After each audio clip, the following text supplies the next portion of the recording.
7, 6, 5, 4, 3, 2.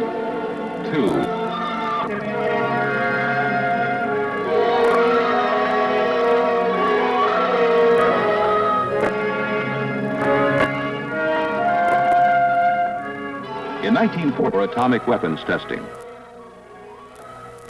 Eniwetok Atoll is located 2,700 miles southwest of Hawaii and 390 miles northwest of Kwajalein.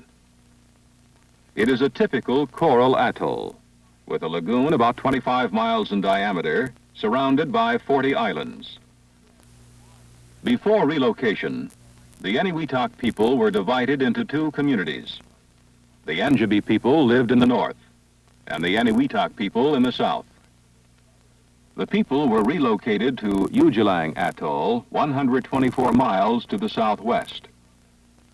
From 1948 to 1958, 43 nuclear tests were conducted on Eniwetok Atoll. On this chart, the numbers shown indicate the location and number of ground zeros. Most of the tests were conducted in the northeast quadrant, leaving these islands the most heavily contaminated.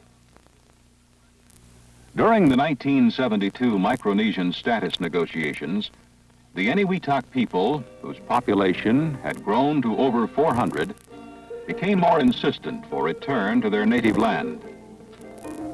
Ujilang Atoll did not offer comparative food resources, having only 1/8 the land area and 1/15 the lagoon area of Eniwetok.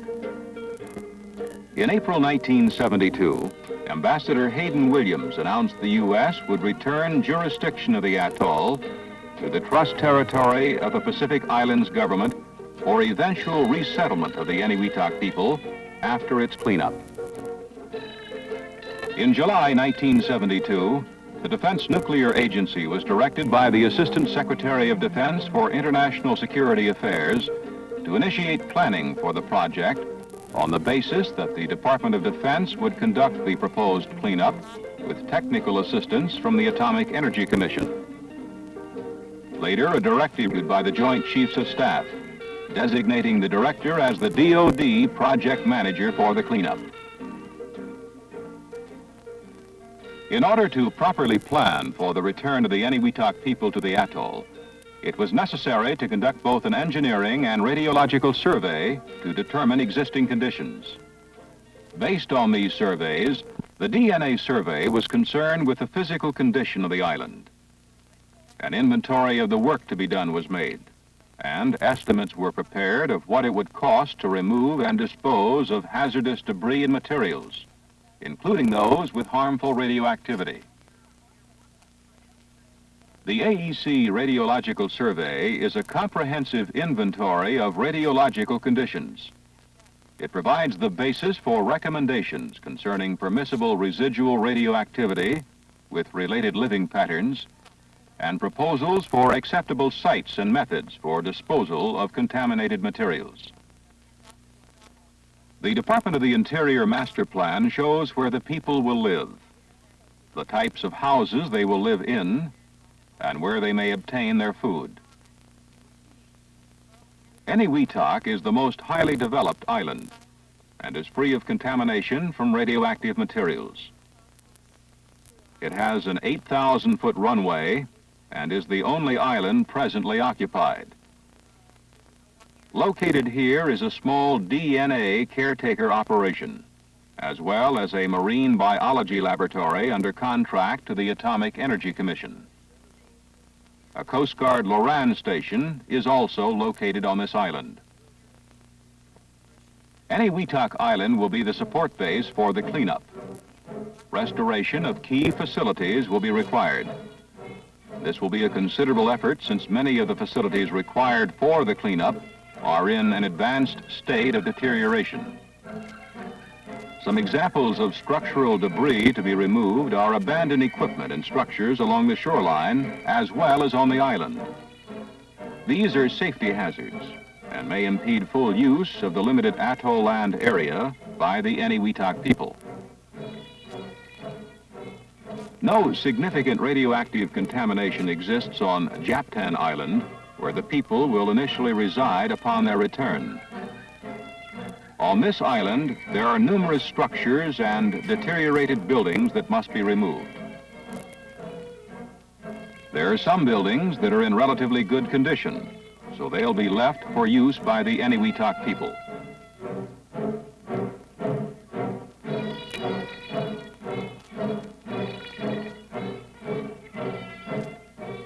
Medrin was the major scientific island during testing. It also has no significant radioactive contamination and has the largest number of hazardous structures to be removed.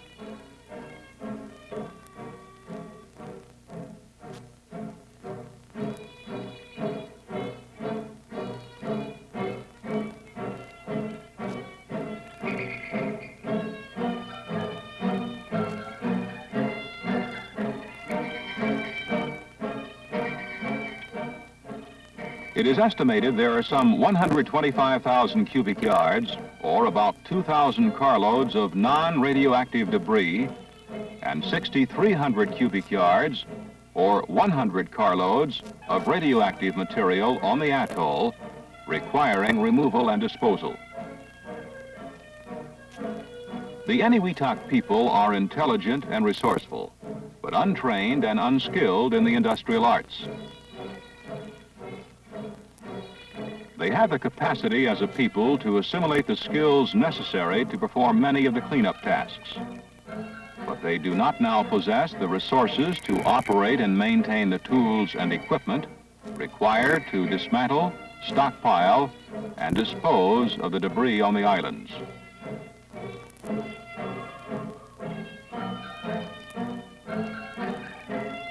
The objective of keeping their exposure to radiation sources on the atoll to the absolute minimum is an important consideration, particularly since the Eniwetok people must live and earn their livelihood from the atoll for the remainder of their lives.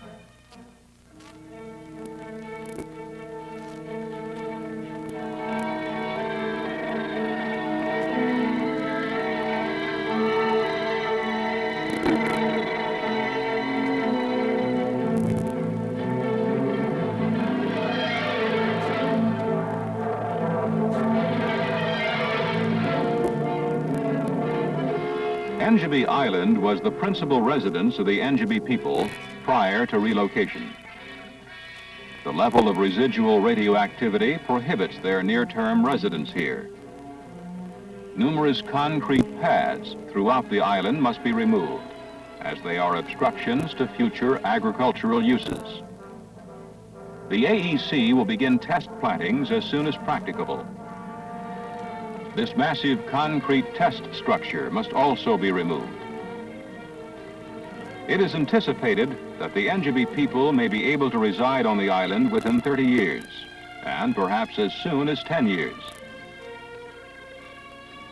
Runnet Island, once covered with coconut trees, is now not only littered with large amounts of debris, but is also the island having the highest residual radioactivity.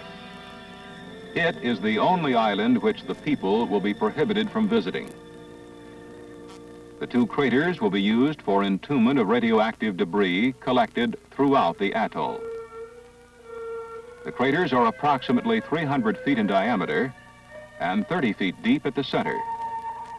Entombment is a considerably cheaper means of disposal of contaminated material than ocean dumping of encapsulated modules or shipment back to the United States.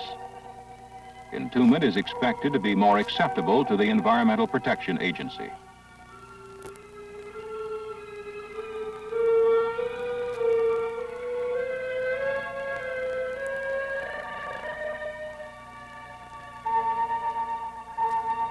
The radiation hazards on Runnet will be lowered by removing high concentrations of radioactivity throughout the island.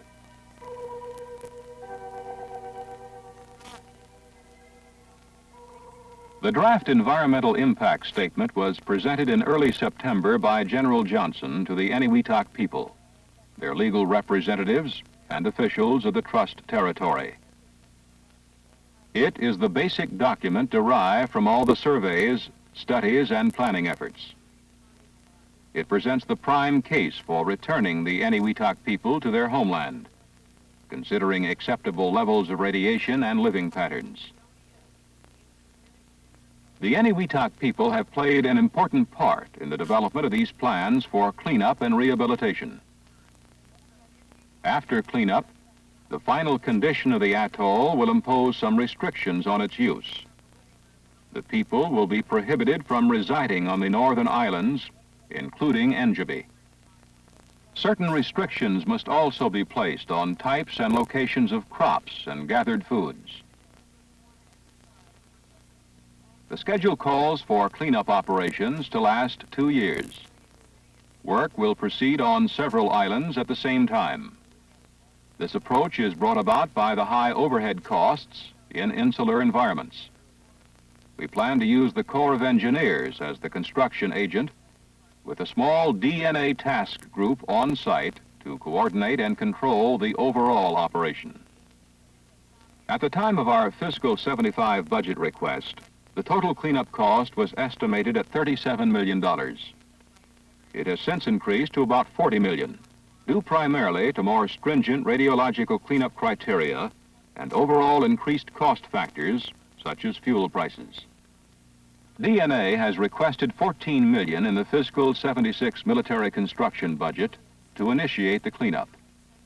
Delay in beginning the cleanup will result in more rapid deterioration and will increase the cost of the holding operation and make the rehabilitation of base facilities more costly once the cleanup is authorized and funded. Rehabilitation in the form of housing the concerned efforts of numerous agencies of the United States government can fulfill their hope of returning to their homeland after more than 3 decades.